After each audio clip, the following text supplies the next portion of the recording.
नमस्कार मित्रों, मैं विकास कुमार पुनः उपस्थित हुआ हूँ एक नई कहानी को लेकर। चौबे बन गए दूबे।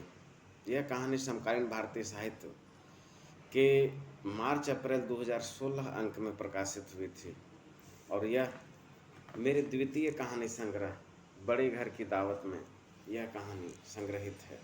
तो चलिए आज हम इस व्यंग्यात्मक कहानी का रसास्वादन करते हैं। कहानी का शीर्षक है चौबे बन गए दूबे। विश्वास चौबे की दो चार कहानियाँ अखबारों में क्या छप गई, अपने आप को प्रेमचंद ही समझना शुरू कर दिए थे और झारखंड के प्रतिष्ठित साहित्यकारों में गिनती करवाने का हर संभव प्रयास करने लगे थे। जहाँ कहीं भी जाते, जिस किसी से मिलते, अपनी कहानी दिखाते और कहानी के संदर्भ में एक से एक बयानबाजी करते। कईयों को तो उन्होंने कहानी की फ़ोटोकॉपी करवा कर भी बांटी। फिर कुछ दिनों के बाद उनसे कोई मिलता तो फिर वही कथा कहानी की खोजबीन चलती। कैसी लगी आपको मेरी कहानी? कौन कौन से पात्र अच्छे लगे? कथानक कैसा था? कथा शैली कैसी थी? लेखक का व्यक्तित्व निखर कर आया कि नहीं? आदि आदि। कई तो अब उनसे दूर भी भागने लगे थे। चलो चलो, चौबे जी आ रहे हैं, अपने आप को प्रेमचंद पूछते हैं। फिर कहीं कोई कहानी का फोटो कॉपी पकड़ा देंगे। फिर मिलो तो बेवाहियात सवाल पूछकर पगलाने लगेंगे। अब इतना बड़ा विद्वान पाठक तो हम लोग हैं नहीं कि उनके सभी सवालों का जवाब दें। यहाँ पीएचडी करके लोग बैठे हुए हैं, सो तो उनको कहानी की समीक्षा करने नहीं आता, तो हम लोग किस खेत की मूली हैं। विश्वास चौबे वस्तुतः एक संवेदनशील आदमी है। वे समाज में घट रही हर एक घटनाओं को बड़े ही गौर से प्रत्यक्षण करते हैं।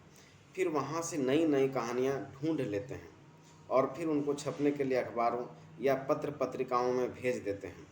और जब छपकर आती है तो हर जगह प्रचार प्रसार करने लगते हैं, शायद यह सोचकर कि जिस दृष्टि से वे किसी चीज़ को देखते हैं, लोग भी उसी दृष्टि से उस चीज़ को देखें, उस घटना को देखें और समाज में परिवर्तन लाएं।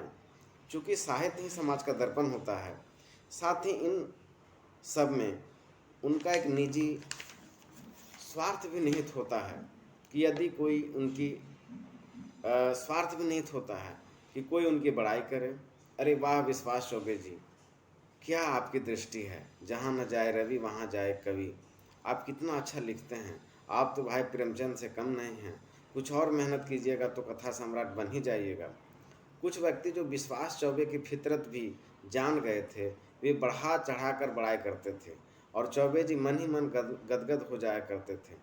ऐसे में चौबे जी का परवान चढ़ना लाजमी ही था। अब तो लोग कथा सम्राट भी बोलना शुरू कर दिए थे। तब तो कुछ और बेहतर से बेहतर साहित्य लिखना होगा, अच्छी से अच्छी रचनाएं करनी होंगी, प्रेमचंद के जैसा साहित्य साधक बनना होगा, वरना लोग मजाक उड़ाते फिरेंगे, बड़ा आया था प्रेमचंद बनने, एक भी रचना स्तर की नहीं है। और फिर साहित्य जगत में कम आलोचक भी तो नहीं होते हैं। जिनको मौलिक चिंतन या लेखन नहीं आता है बन जाते हैं आलोचक। और ख़ासकर जितने हिंदी के शिक्षक हैं, कहानी कविता तो ज़रूर पढ़ाते हैं पर लिखते कम हैं। वैसे में उनके पास सिर्फ एक ही विकल्प बच जाता है कि कहानी की आलोचना करो और समीक्षा करो। ये ही किसी लेखक को महान बना देते हैं तो किसी को साहित्य जगत से बाहर ही कर देते हैं। और नए बच्चे जो उनके विद्यार्थी होते हैं उनको भड़का देते हैं। बकवास साहित्य है यह सब, आलतू फालतू साहित्य पढ़ोगे तो दिमाग भी आलतू फालतू सोचना शुरू कर देगा। इस स्थिति में विश्वास चौबे को कथा सम्राट बनने का सुरूर चढ़ाया था। अब सब काम धंधा छोड़कर उन्होंने कहानी लिखनी शुरू कर दी थी और फिर एक से बढ़कर एक कहानियाँ रच डाले। लगभग 15-20 कहानियाँ समाज के ज्वलंत मुद्दों पर लिख ही डाले थे।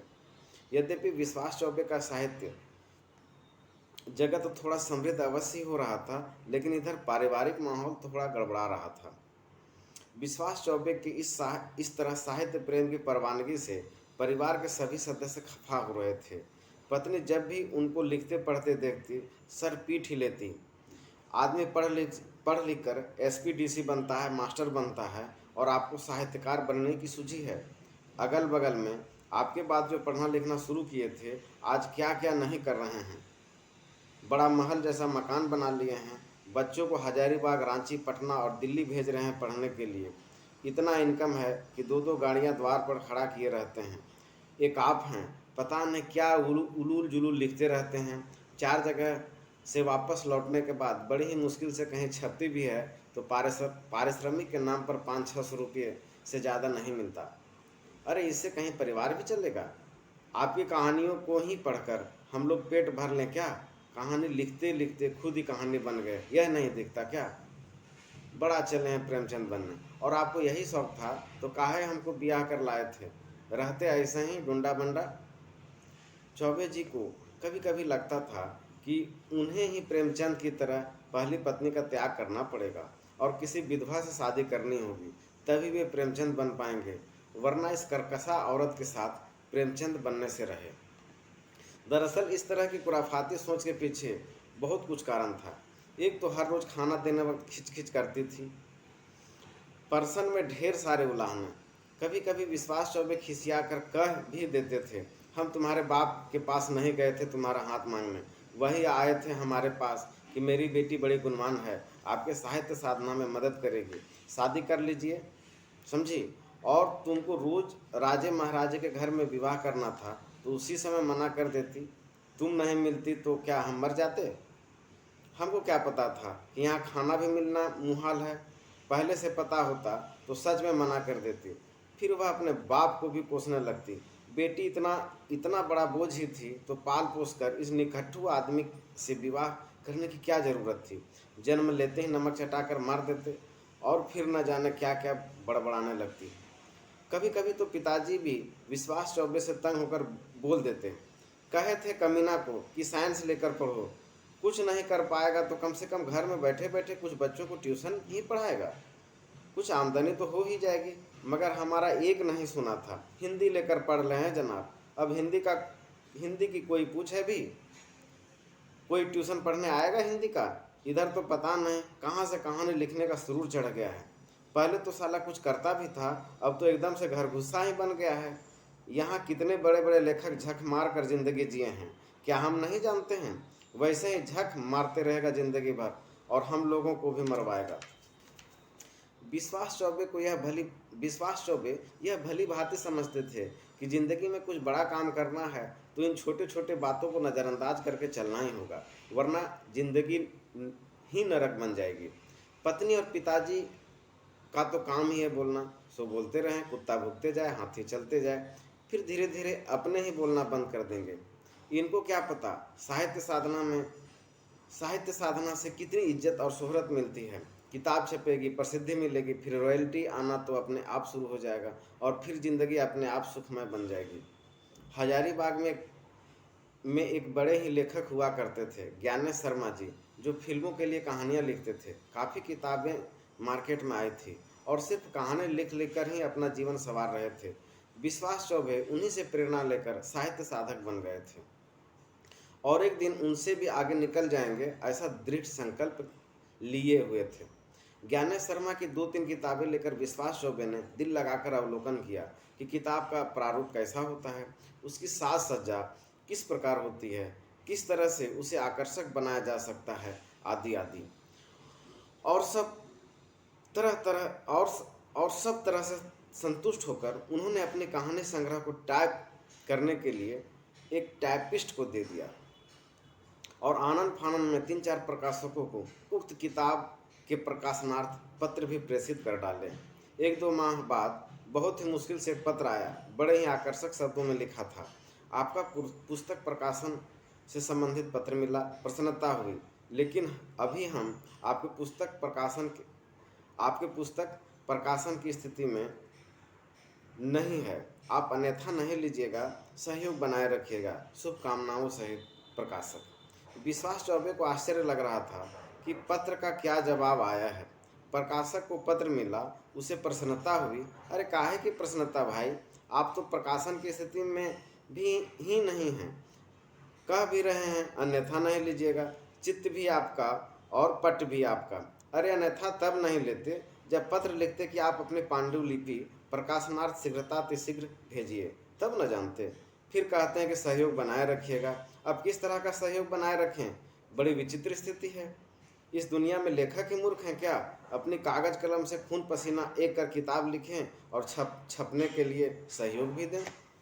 फिर एक दिन विश्वास चौबे वस्तु स्थिति से अवगत होने के लिए ज्ञानेश शर्मा से प्रत्यक्ष संपर्क किए। शर्मा जी साफ शब्दों में कह दिए, चौबे जी किताब ऐसे नहीं छपती है।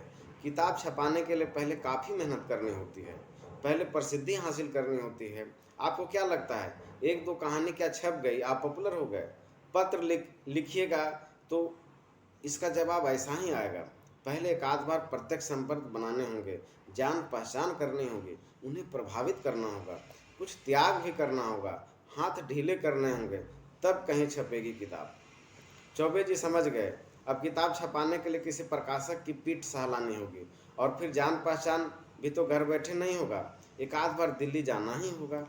ईगो बनाए रखने से कोई फायदा नहीं है, वरना मर खप गए तो धारा का धारा रह जाएगा यह साहित्य, कोई पढ़ने वाला भी नहीं होगा। फिर बीबी भी कूड़े के भाव में बेचकर दाल चावल ले आएगी। और फिर चौबे जी 2-3 हज़ार रुपये जुगाड़ कर पहुंच गए दिल्ली।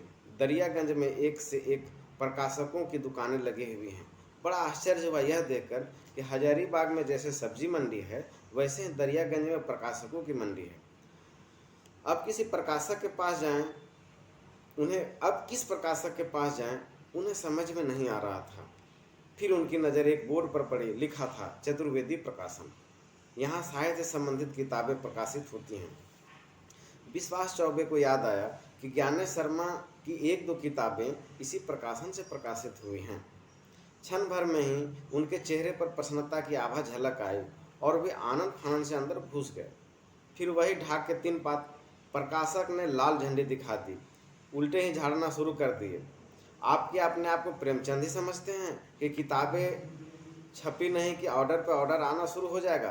पाठक इंतजार में बैठे हैं कि कब चौबे जी की किताब प्रकाशित होगी और पढ़कर निहाल हो जाएंगे और किताब की प्रति हाथों हाथ बिक जाएगी।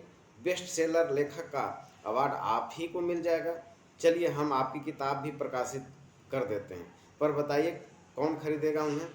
ऐसे भी साहित्य पढ़ने वाले पाठकों की कमी हो गई है। सभी मस्त राम की कहानी पढ़कर मस्त हो रहे हैं, और आप कोई प्रधानमंत्री और राष्ट्रपति तो हैं नहीं। हम पूंजी लगाएंगे, मार्केटिंग करेंगे और आपको रॉयल्टी भी चाहिए होगी। 10 साल में भी आपकी किताबें बिकेंगी, इसकी कोई गारंटी नहीं है। आप लोग तो प्रकाशक को ही मूर्ख समझते हैं कि कुछ भी लिख कर ले आइएगा और प्रकाशक मुफ्त में ही छाप दे। किताब छपाने का इतना ही शौक है तो 20,000 जमा कीजिए और 1.5-2 साल इंतज़ार कीजिए, प्रकाशित हो जाएगी। और घर जाकर बार बार मत फ़ोन घुमाइएगा, थोड़ा सब्र रखना होगा, नहीं तो चले आइएगा इंक्वायरी करने के लिए बार बार। और हाँ, रॉयल्टी के चक्कर में मत रहिएगा कभी। चौबे जी को मानो तो बहुत ही गहरा आघात लगा। अभी तक तो लग रहा था कि लेखक प्रकाशक पर एहसान करते हैं, पर यहाँ तो प्रकाशक ही लेखक पर एहसान करते हैं। लेखक किताब भी लिखे, प्रकाशित होने के लिए पूंजी भी लगाए, बड़ी ही विचित्र स्थिति है। इसके बावजूद प्रकाशक का अलग ही ताव है, जैसे उसे कोई लाभ ही नहीं है। अरे मूर्खों, लेखक लिखेंगे ही नहीं तो तुम लोग क्या प्रकाशित करोगे? खाक, सब ठसक गिरी ही समाप्त हो जाएगी। विश्वास चौबे जी बैरंग लौट आए, मुंह लटकाए। सोचे थे जैसे ही प्रकाशक के पास जाएंगे बड़ी ही खातिरदारी होगी, प्रेम से पांडुलिपि लेंगे और झट ही प्रकाशित करने को राजी हो जाएंगे और हाथों हाथ रॉयल्टी का चेक भी दे देंगे। फिर बाबूजी और बीवी के मुंह पर लाकर फेंक देंगे। पर अफसोस ऐसा कुछ नहीं हुआ। एक तो करेला दूजे नीम चढ़ा। चौबे जी दिल्ली वस्तुतः छब्बे बनने के उद्देश्य से गए और दूबे बनकर लौट आए थे। साहित्य लिखने का जो भूत सवार था वह अब हरहरा कर उतर गया था। अब किसी को भी अपनी प्रकाशित कहानी के फोटोकॉपी करवा कर नहीं बांटते हैं। फिर कोई प्रेमचंद या कथा सम्राट कहते हैं तो एकदम से चिढ़ ही जाते हैं। कथा सम्राट बनने का शोर अब समाप्त हो गया था। समाज में अब कुछ भी सही गलत घटनाएं घट रही होती हैं, पर इस पर उनका ध्यान नहीं जाता है और कभी कभी तो अपनी पत्नी की तरह मन ही मन बड़बड़ाते रहते हैं। हम ही ठेका लेकर रखे हैं क्या, जो देखें समझें प्रत्यक्षण करें और सारी दुनिया को दिखाएं। समाज में मानवता रह ही नहीं गई है तो हम अकेले क्या कर लेंगे। आशा है यह कहानी आपको पसंद आई होगी। यह कहानी लेखक की दुर्दशा पर आधारित यह कहानी थी।